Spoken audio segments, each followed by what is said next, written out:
We're here for the NCAA Women's College Basketball book for Wednesday, March 11, 2026. So we have Temple taking on UTSA here. UTSA leads 55-47 over Temple with 22 seconds to fourth. Winner takes in South Florida. Ball State takes some Bowling Green. They're up 42-28.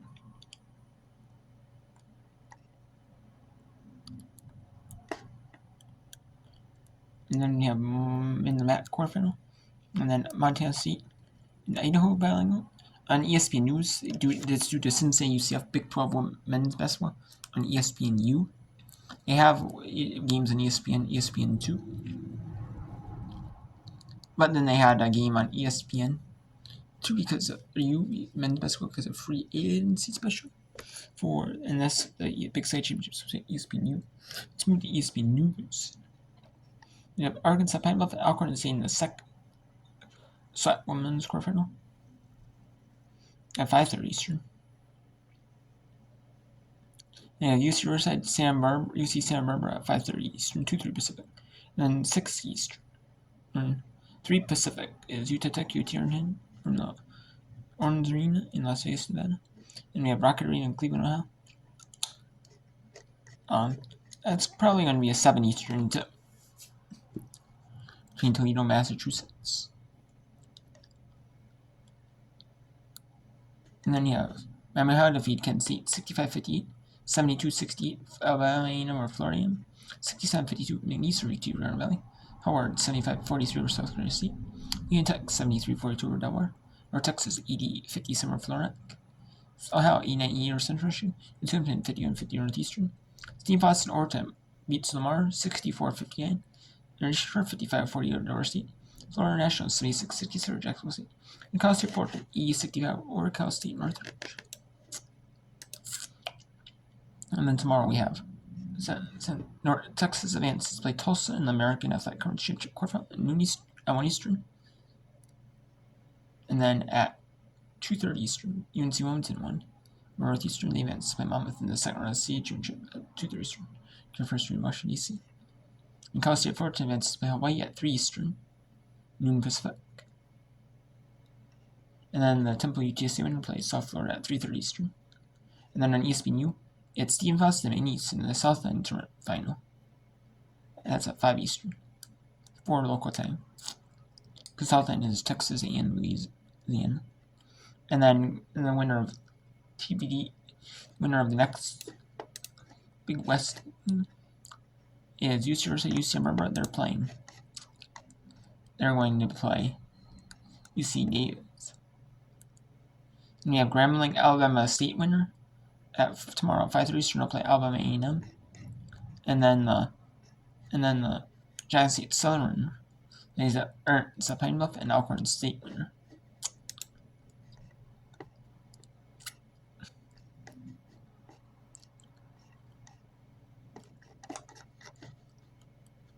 Let's go to Temple UTSA.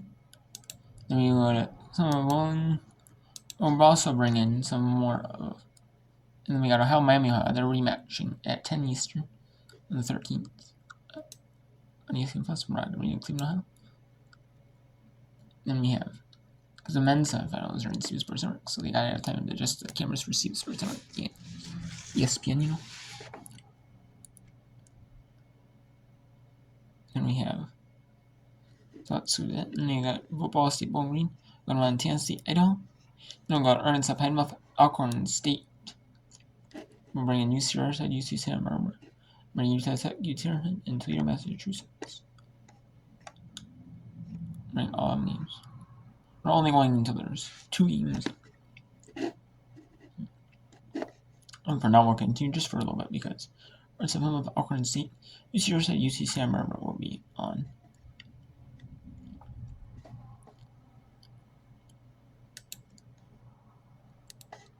Actually, in the Bowling Ball State game. Probably on it. Yeah, 7 Eastern. So it's actually only a half hour behind though, so not too bad though. Rather 4 games back to back. Against some incredible post players in Sanaya Craig, Jaleesa Molina, and she still rose to the occasion. I love the passing from the post. solid afternoon for Udo. Udo's sister also on the team, and is one of those 5 players that got injured in preseason and couldn't play this year. Craig catches the pass. Time continues to run. Turner for 3. Good. Turner makes the 3. 10.2 seconds remaining. And Hardaway is fouled by Sedano with 7.9 seconds. Turner was the big star yesterday and just has not been as impactful today. And Sanaya Craig fouls out of the game. Craig will head to the bench. It's been so much fun to watch this week. 8 points, 5 rebounds, 2 assists. Now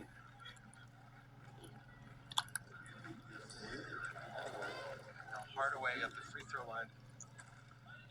Trying to pad the lead here. For the birds, for the UTC Rovers.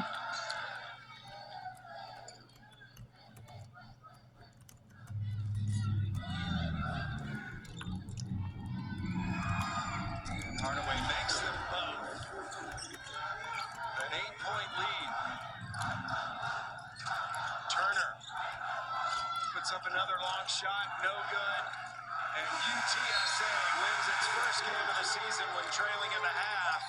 They survive and advance with a good win over a tough Temple team. Wow. Well, surprised to see this game actually get to 60, to be totally honest with you. It was a defensive battle. Udo did her part. The Roadrunners will speed into the next round here at the American. And I'll play South Florida. That's the only game on. There's Bowling Green Ball. See, we'll go with that one. Down. That's what good teams do. They make you pay for any little mistake. Kohler tosses it up, tosses it in.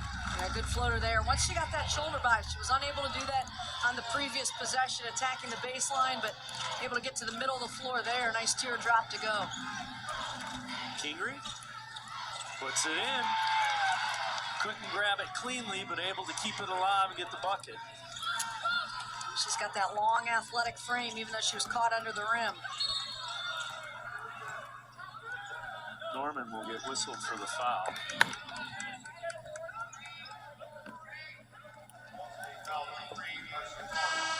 Was going for the loose ball as Woods didn't really see where she was going to pass it. Kind of went for a no look and unable to connect, but Bowling Green does keep possession.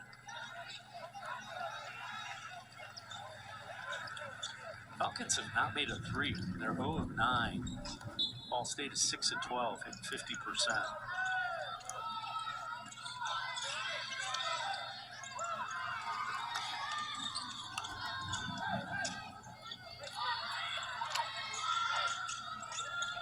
Donahue gets the foul. Well, she's been, just kind of hanging in there, attacking. Mentioned it earlier, just 1 of 10 1 of 9, from the floor, but just continuing to attack, undersized once she gets in there. The pivot, just forcing that defense to move, then bite on the attack, get off balance, and draw the contact. So, just that stick-to-itiveness by both Donahue and Bowling Green is just kind of keeping them engaged, keeping them in the game by really just trying to be physical and man and muscle their way down into the paint to create some opportunities. Salenbine gets the rebound. Borini has checked in.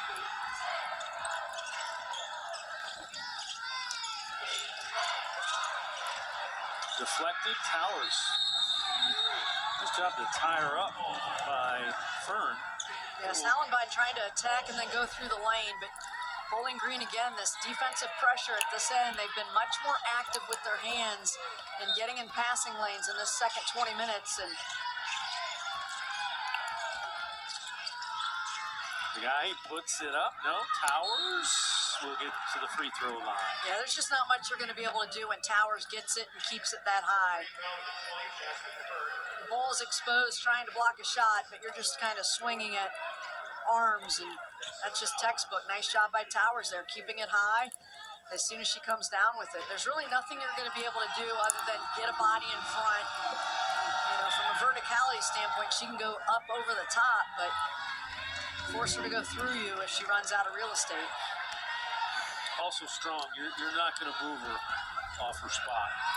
Strong lower half, even stronger upper body too. Lead back to 15 after she splits the pair. They switch up the defense. Trapped at 3/4. That's aggressive. Really aggressive and a tough place to catch the, to pick the basketball up. Almost baiting the defense to come trap you when you get to this point, and then you pick the ball up. Possession arrow, though, will keep possession at this end.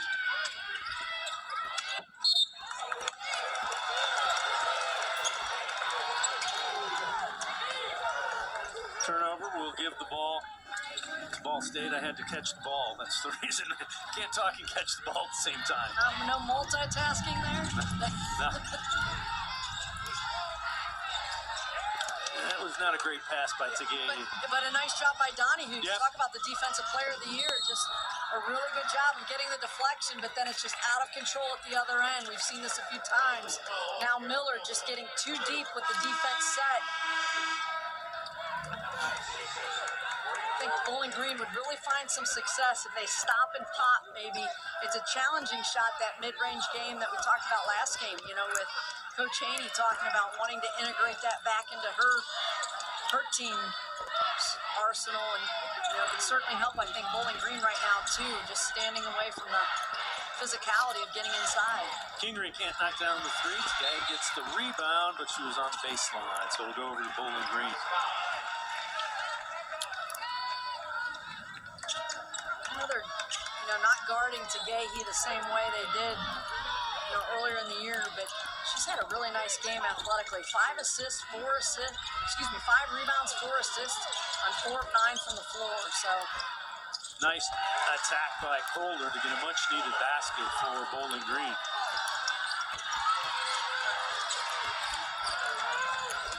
Cardinals get it right back into the forecourt.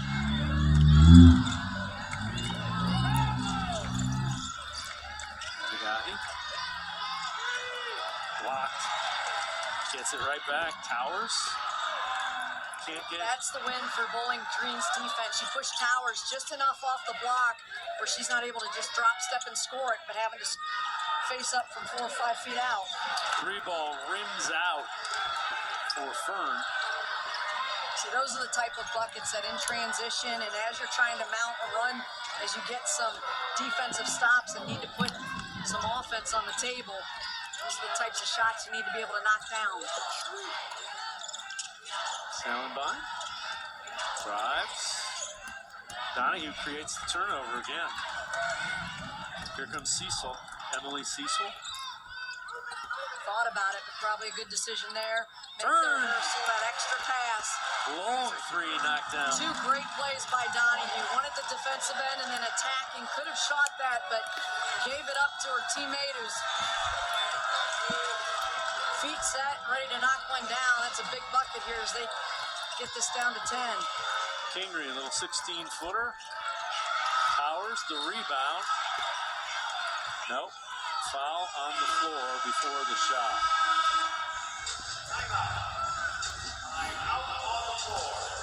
We're to step aside and take a quick timeout. Bowling Green has cut it to 10, 3:56. Alright, so let's bring in now the SWAC in the Big West is not yet going on right now. We're just having a quick little bit. Stranger to the bench. And now let's go to ESPN News with the Big Sky title game. Number 2 Montana State down 7 to Idaho, 31-24, 3:33 in the second quarter. Transfers from San Francisco. Arthur Morales says, I can't believe I only get her for a year. She's been amazing to the program. She'll come out for the 6th player of the year in the Big Sky, Dos Santos. And if you're Montana State, just when you think you get a break and Barbosa's going to the bench, you get another post player who can be dominant as well in the 6'2", Dos Santos.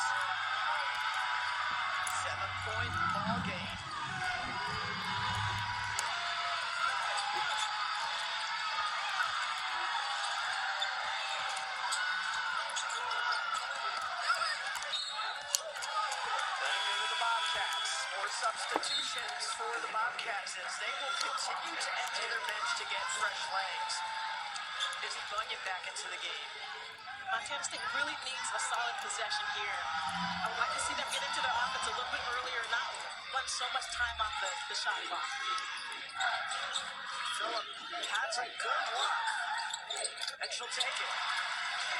So now it's a two-possession game.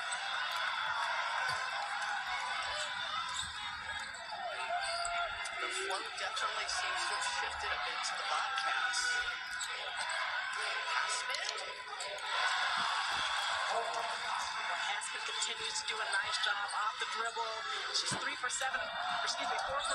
from the field for 9 points, and has really been the floor general for the Vandals. And Cherokee's on the bench for the Bobcats, trying to find some other solutions, and maybe it's Couture. Couture's done a nice job, got a steal on the defensive end, and then really patient at taking what the defense gives you with that open three.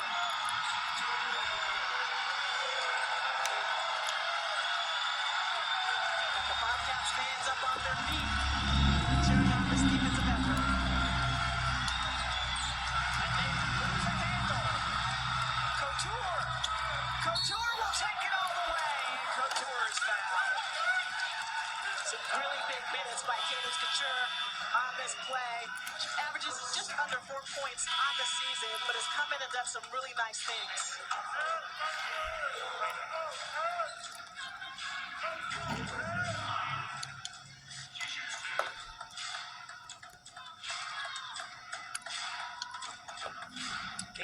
Couture, 53% free throw shooter.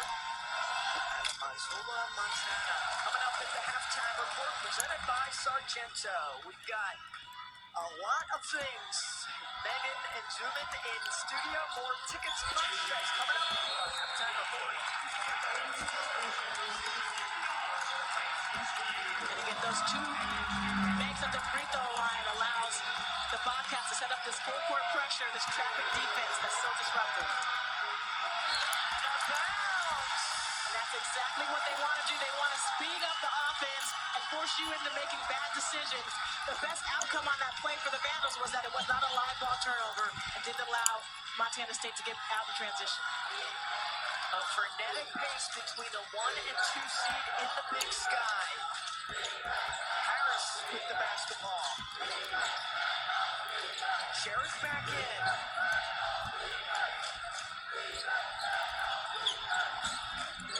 Phillip, they are just sagging off of Phillip, giving her all the room to shoot. Yeah, they're dealing with Phillip that shot all day long. She's only shooting 17% from the three-point line on the season. Doesn't take that many shots, but she's going to have to be a threat. Maybe take a couple dribbles and take a pull-up jumper, but you have to be a threat offensively.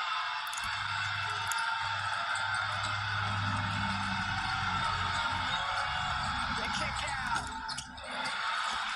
Carter had a good look. Gardner has not been able to get it to go down in this first half, but expect her to keep sticking with it.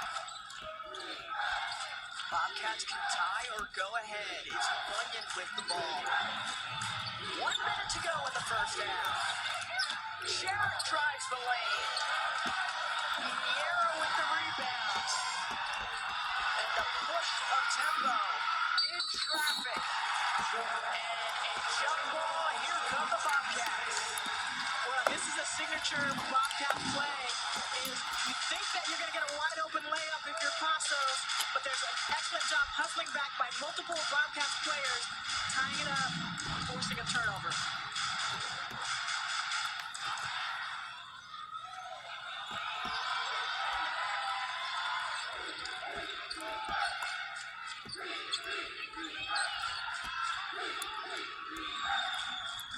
Jerick. Bunyan and Johnson on the perimeter. Johnson. Check that. That's Bunyan with the miss. Aspen has 21 seconds to work in this half.